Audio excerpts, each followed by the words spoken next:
Hi there. Welcome everyone to the Lioness Summit. This is our midweek Moxie, and I get to introduce to you today and another amazing leader who is literally changing her world and changing how we look at parenting and how we even look at our lives and how God wants to use you in the most unusual way outside of what you think you outside of your plan A is God's plan A.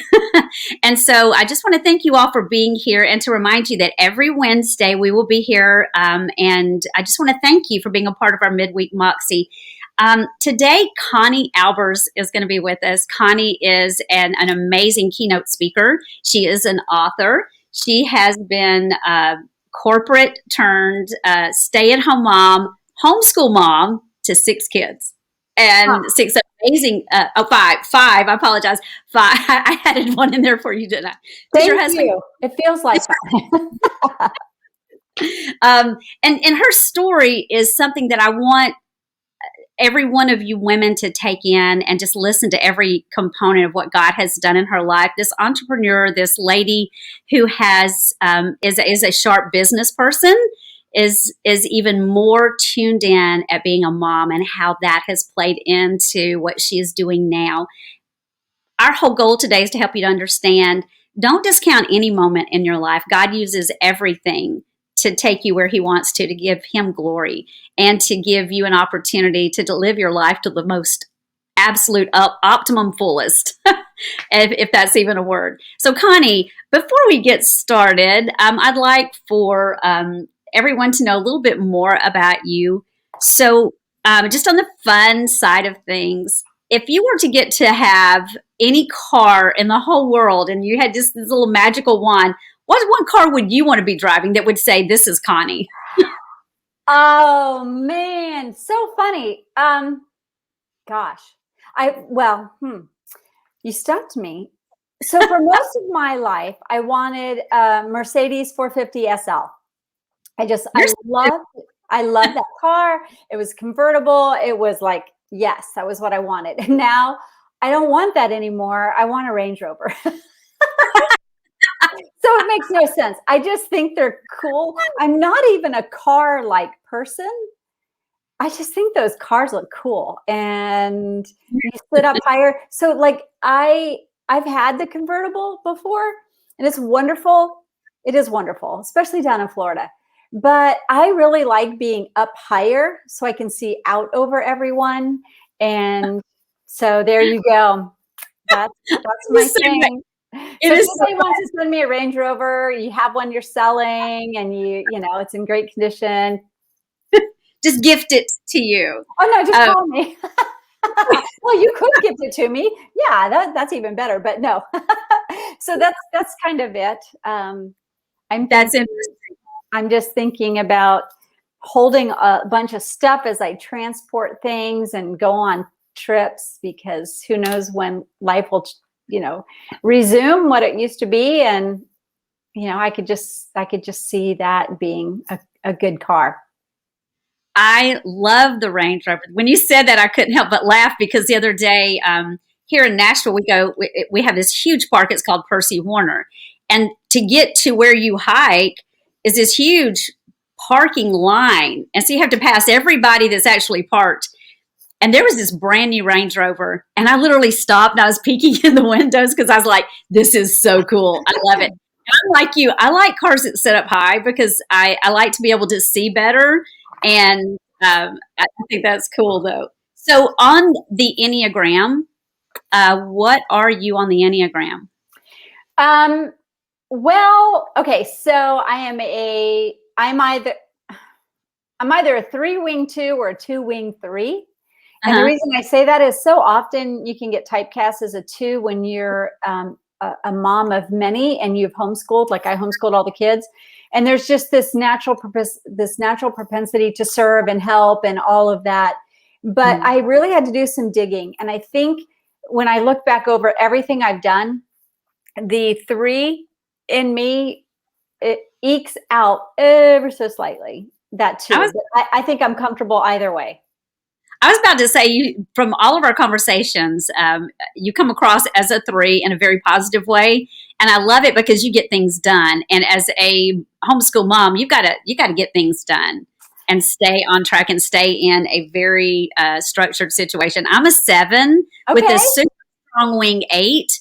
So I want to get things done. And when I meet with you, I want to get business done first and have fun while we're doing it. But I'm not real big on the chit chat at first until I really get to know you. And then I just want to just have a super strong relationship with you and have fun doing it. I was talking with a friend yesterday, and there is a place in Georgia that is, you can stay in, it's like tree houses.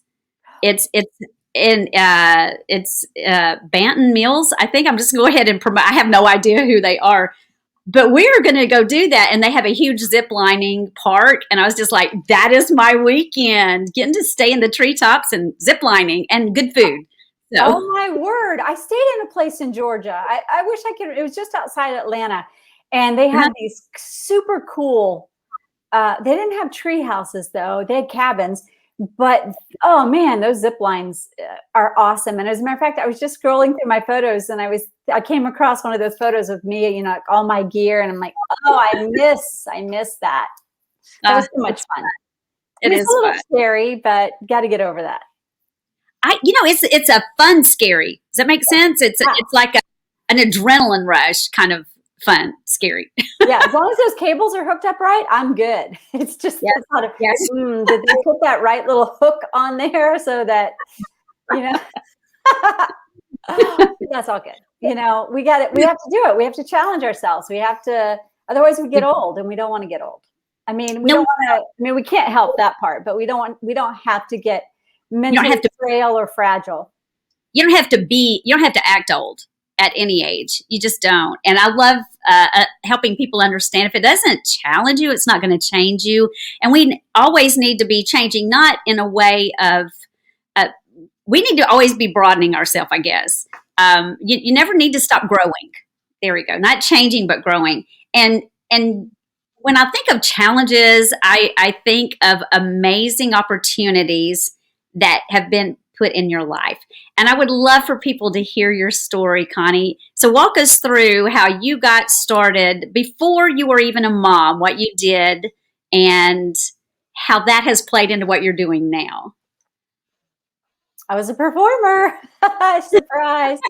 I was very involved in music and theater and art, even though I don't think I have a lick of creativity in me.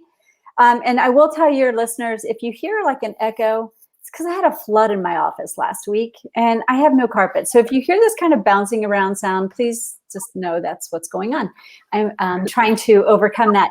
You know, I was always involved with music performance, piano performance, vocal performance, and theater, just, you know, being on stage.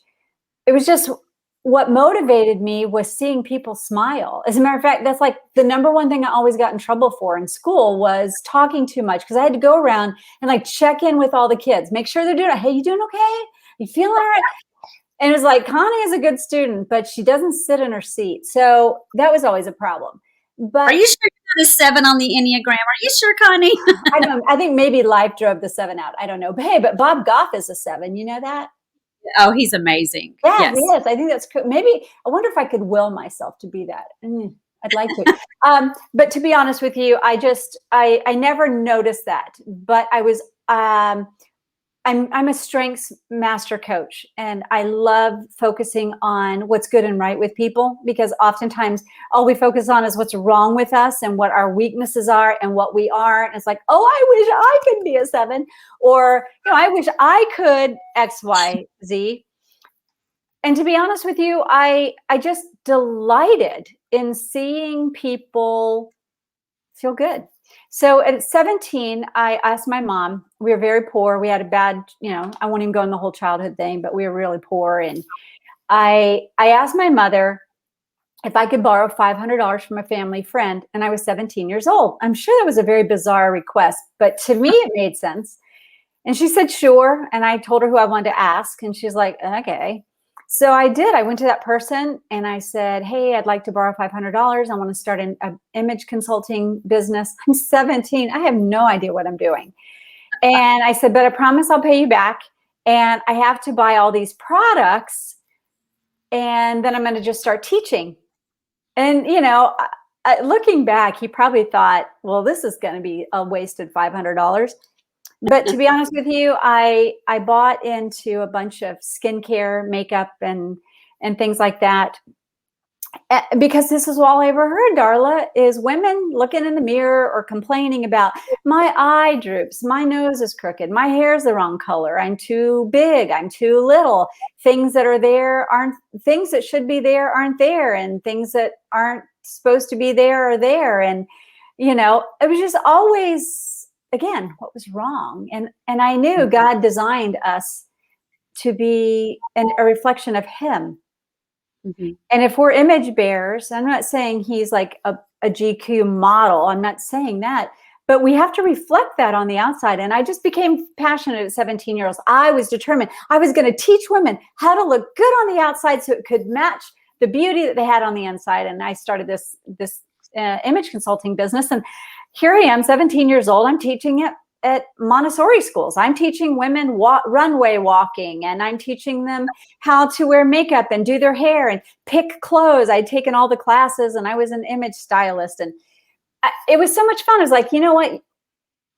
I would have kept doing that, but I got bored. And so I decided, oh, I think I'm going to go work for Disney. I live in Florida, and most people that live in Central Florida work for Disney at some point. So I went out there and I was telling people, watch your step, watch your step, have a nice day. Well, that got old.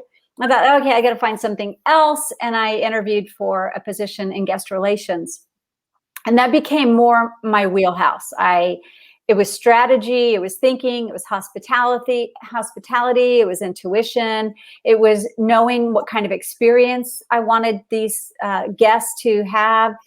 And then that led me to training Disney employees, or guest relation employees, working with VIPs and dignitaries. And then one day I saw an ad in the Disney Eyes and Ears, and it was for an ambassador position. So again, I think I didn't realize how confident I was, because there was no reason to be confident. I didn't have any quote skills, but I saw it and I thought, oh, I could be the ambassador. I don't know why, but I thought, sure, go for it. Nobody told me I couldn't.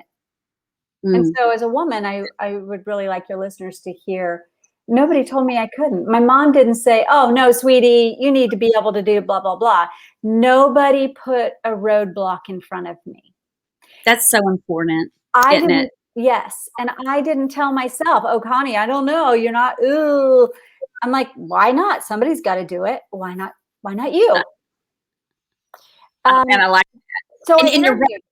We all do need to be very careful as women when we're talking to one another, and you're listening. If somebody has a dream and they really feel like God is calling them, or they feel like, I really want to stretch myself and do this, we need to be very careful how we respond to them. Because a negativity, unfortunately, goes further than what we realize. Well, Darla, going back to strengths, what is the number one thing we're always told? What we can't do. What we can't do. Well, you got to fix your weaknesses first. And no, you'll never excel at your weaknesses, but you have to learn to manage them. And you will never excel at everything. God didn't design you to be perfect at it all. He's the only one that was perfect at everything. And we're to be image bearers, but he hasn't called us to be perfect at all that stuff. He has called us to use the gifts, strengths, and talents that we have in a way that glorifies him and points people to him through the life that we live. And so therefore we must get to know who we are at a young age. What are we exceptionally, what could we develop? What talent do we have that we could develop and cultivate so that it becomes exceptional? Because we will only be exceptional at a few things. And so I interviewed and I made it to the top 10. I was a semifinalist as an ambassador. And then I realized, whoa, I better figure out, what does this job look like? I don't even know what I was supposed to do. I just thought, oh, it sounds fun. I can represent Walt Disney World at such a young age. But it worked. And I ended up traveling for the company and doing radio and media and, bringing smiles to millions of people around the world. And it was wonderful. And it was life-changing for many reasons. I worked with some important, very professional, very powerful, influential VIPs. And one thing that I learned is people that have influence, people that are powerful, that are truly the people you probably want to associate yourself with, they don't act like it. And they don't lord it over you. They don't make you feel like you're less than. Their hand is extended out to you to help you up the next step on your ladder, because they're still climbing up on theirs. Nobody has arrived until we're in the box or in the urn. And then it's over. But until that time, we're constantly climbing and striving to the next thing. So I interviewed, and then all of a sudden we felt called to ministry. We moved, gave up I gave up my dream job. I was pregnant, and I went from this life that I thought was phenomenal to going into seminary, having a baby. But I also worked for Estee Lauder along that time, and that brought in that brand management, that image creator that I had done when I was 17 years old. I just applied it to that on top of the Disney skills that I had, kept adding knowledge upon knowledge, skills, constantly adding skills. That led to me being a senior political strategist for a campaign, put somebody in Congress, creating, shaping, forming, and influencing the homeschool movement that's now I've been a part of for 30 years. Creating groups, pointing parents, helping parents educate their kids while, I'm doing it myself. Kept saying no to a lot of opportunities that really would have been game changers. Had I stayed at Disney, who knows? I probably would have been vice president or something. Same with the political field. I could have gone further, but I had to keep my family in line, priority, and my walk. And I knew that at the end, I wanted to be married and have kids that wanted to be around us. So fast forward, all these different opportunities. And then God whispered, I want you to write a book. I thought that was kind of funny. Some people really aspire, and my hat's off, so I'm not marginalizing it. It's just some people have a desire for a certain field of interest that I didn't have. I just knew God said, do it. And I wanted to be faithful. And I said, Lord, if you want me to do this, you got to provide the way. And he did. And that's like a whole episode.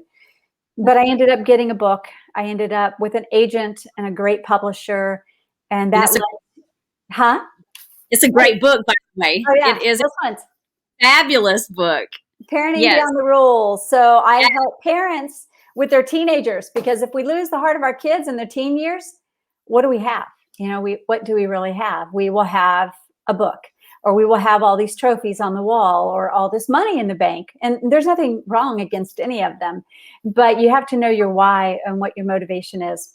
And that led to getting on Focus on the Family. And then I recently found out that my broadcast with them was in their top, like really top listened to broadcasts in 2020. So, I'm part of their Best of 2020 series. So my main message, I wrote two things down.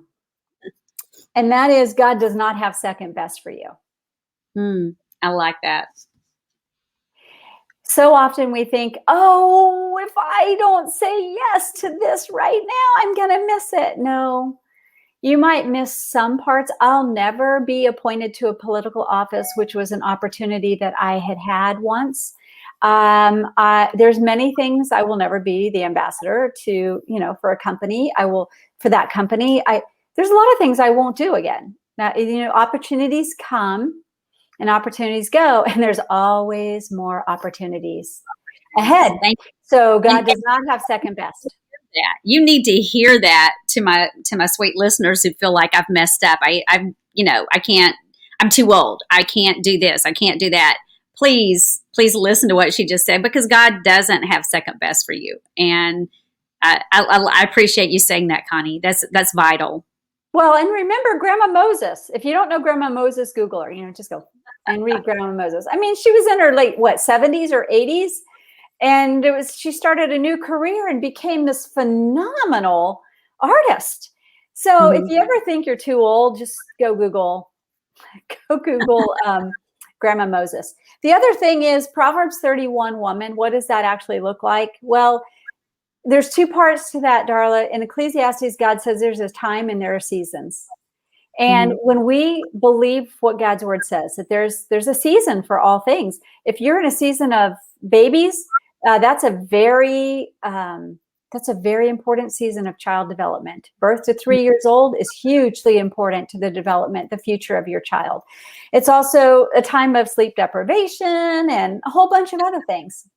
It is. You've got to know your season. And Ecclesiastes talks about there is a time for all things. Live in your season and live confidently in your season. And the second thing, the Proverbs 31 woman, we often think we're supposed to be that Proverbs 30 woman, like at all moments.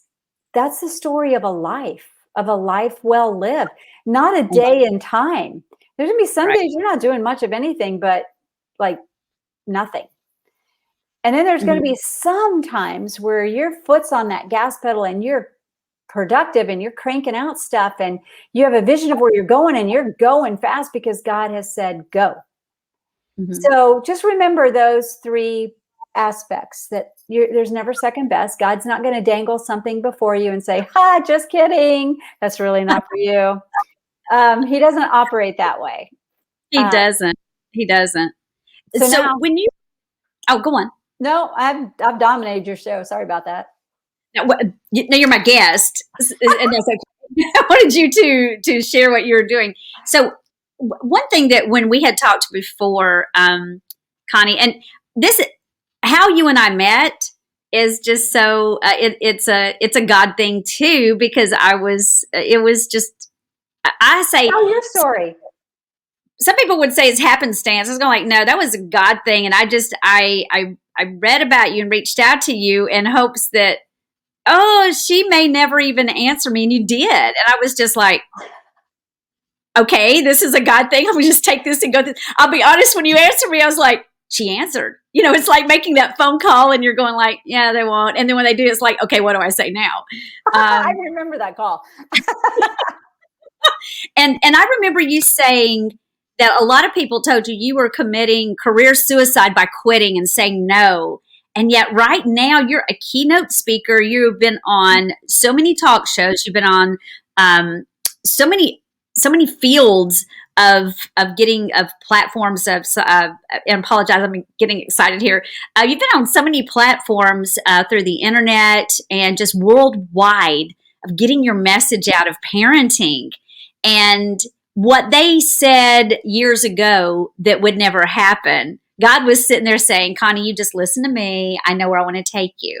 So I would love for you to, I guess, sum it up. If you were to see those people again right now, what would you say to them? The ones that said, oh, you should never say no to corporate, or you said no to Disney, you said no to Estee Lauder, you said no to the political opportunities. You'll end up being nothing in their eyes at that point. And I'm not saying that to you personally, but just as a whole, they have an agenda of this is how this looks.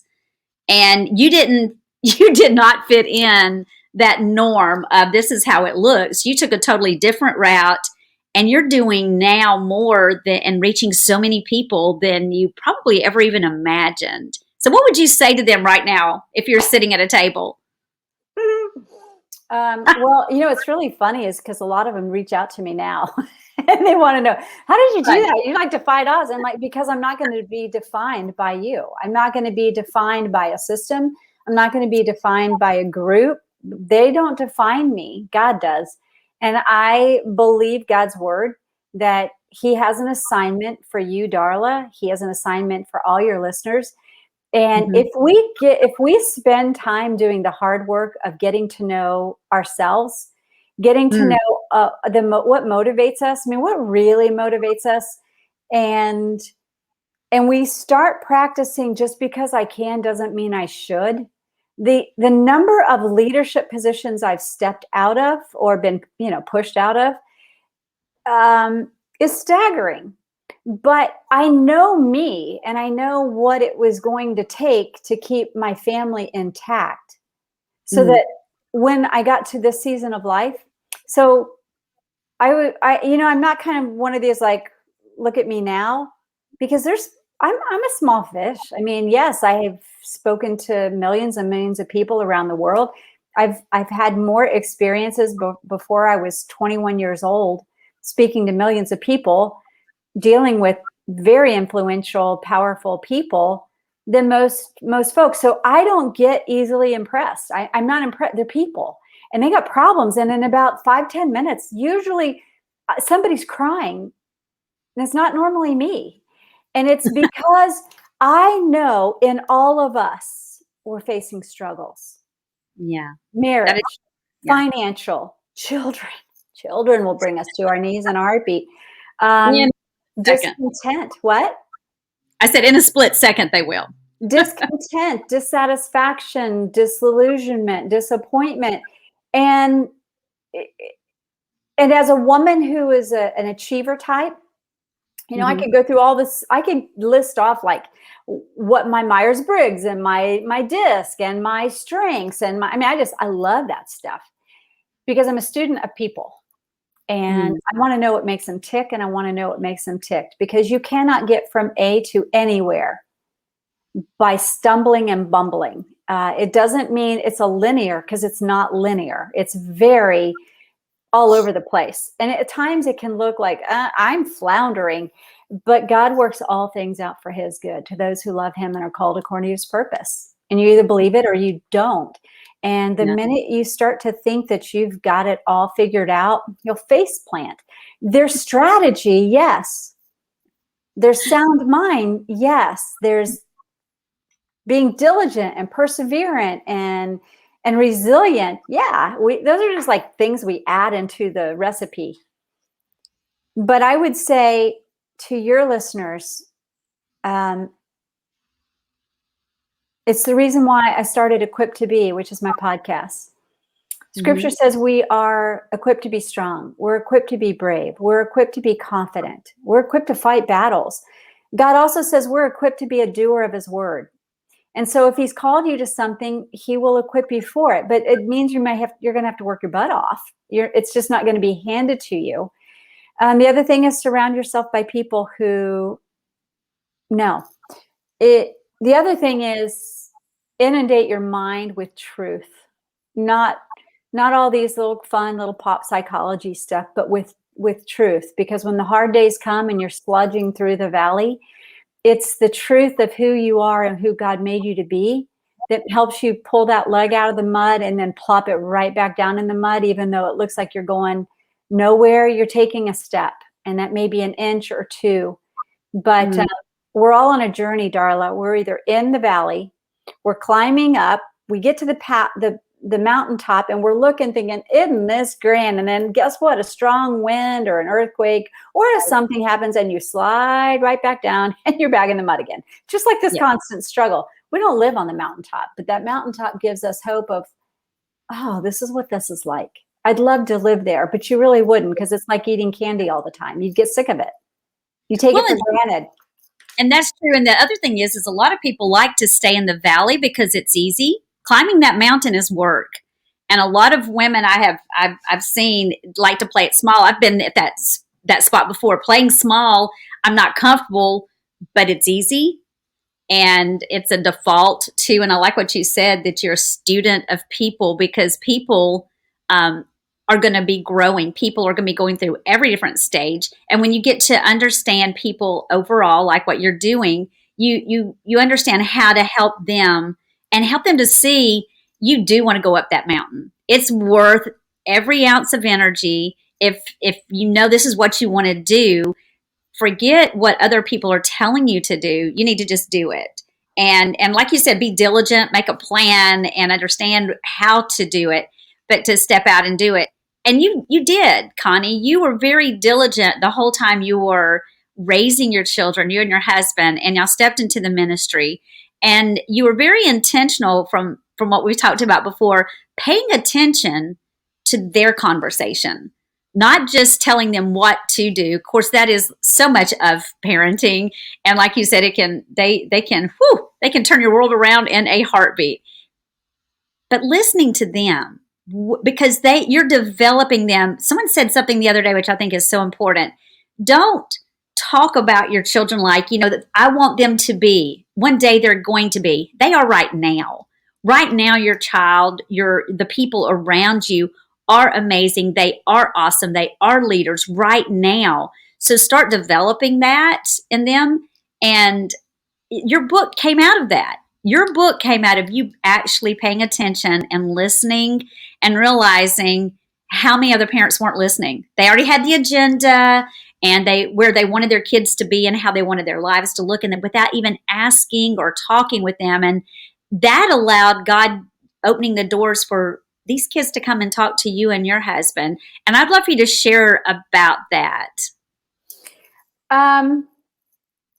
Well, I'm going to use this illustration. Forget this is parenting beyond the rules, raising teens with confidence and joy, which I just, for 25 years, we would have kids in our home, and we still have kids in our home, but we would have kids in our home, and I would just listen, and I would hear what what was going on in their heart, what was stirring them, what was making them afraid. And constantly I would hear, I would love to talk to my parents, but they won't listen. They're trying to fix me. They're trying to correct me. They're trying to, they're just going to tell me what I need to do or what's wrong with my idea. And I didn't realize I was taking notes at that time, and I didn't realize where that was going to go. It was a window into what's stirring and going on in their lives. And I didn't originally name this book Parenting Beyond the Rules, but if we take off just the title and we look at our lives, we are a masterpiece.